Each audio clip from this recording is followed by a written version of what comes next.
শিব পার্বতী বিবাহ। যজ্ঞৃতে সতীর নিজেকে পোড়ানোর খবর ভগবান শিবের কাছে পৌঁছলে তখন ভগবান শিব বীরভদ্রকে পাঠালেন। তিনি সেখানে গিয়ে যজ্ঞ বিনষ্ট করলেন এবং সমস্ত দেবতাকে যথাযোগ্য পুরস্কার দিলেন। মৃত্যুকালে সতী শিবের কাছে এই বর চেয়েছিলেন যে তুমি যেন প্রতি জন্মে তার স্বামী হয়ে থাকো। এই কারণে তিনি হিমাচলের বাড়িতে গিয়ে পার্বতী রূপে জন্ম নেন। হিমাচলের গৃহে পার্বতীর জন্মের পর থেকেই তার ঘরে সুখ ও সম্পদ ছিল। দেবী পার্বতীর আগমনে পাহাড় সুন্দর হয়ে ওঠে। এই সব খবর শুনে নারদজি হিমাচল পৌঁছে যান।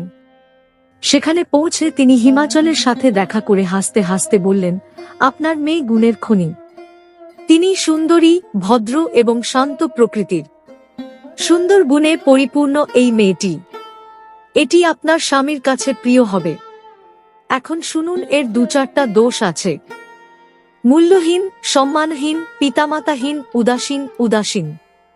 তার স্বামী হবে নগ্ন, যোগী, ম্যাটের চুল এবং তার গলায় সাপ পরা। একথা শুনে পার্বতীর বাবা মা চিন্তিত হয়ে পড়লেন। তিনি দেবর্ষিকে সমাধান জিজ্ঞাসা করলেন।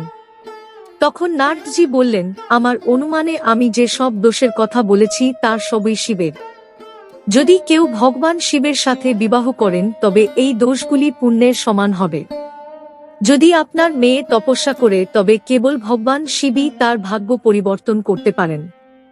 এই কথা শুনে পার্বতীজির মা মন খারাপ করলেন। তিনি পার্বতীর বাবাকে বলেছিলেন তার মেয়েকে উপযুক্ত বাড়িতে বিয়ে দিতে, কারণ পার্বতী আমার কাছে আমার জীবনের চেয়েও প্রিয়। পার্বতীকে দেখে আমার মন ভরে গেল।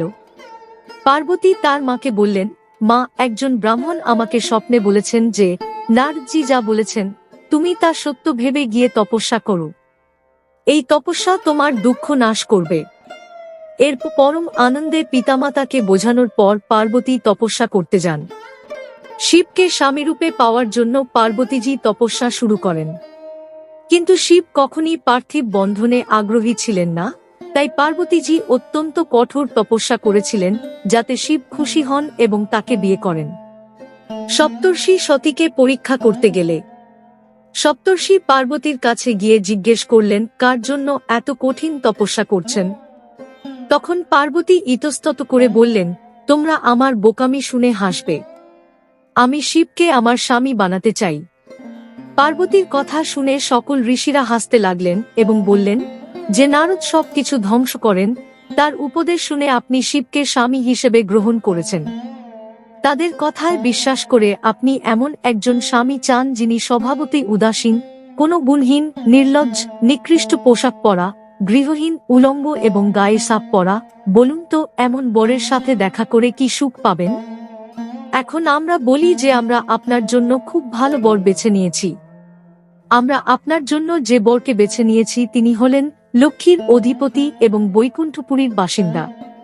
তখন পার্বতী তার কথা শুনে বললেন, আমার জেদও পাহাড়ের মতো শক্ত। আমি শিবের জন্য এই জন্ম হারিয়েছি। কোটি জন্ম আমার এই জেদ থাকবে।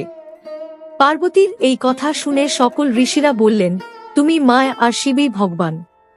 তোমরা উভয়ই সমগ্র বিশ্বের পিতামাতা। এই বলে সপ্তর্ষি পার্বতীকে প্রণাম করে সেখান থেকে চলে গেলেন।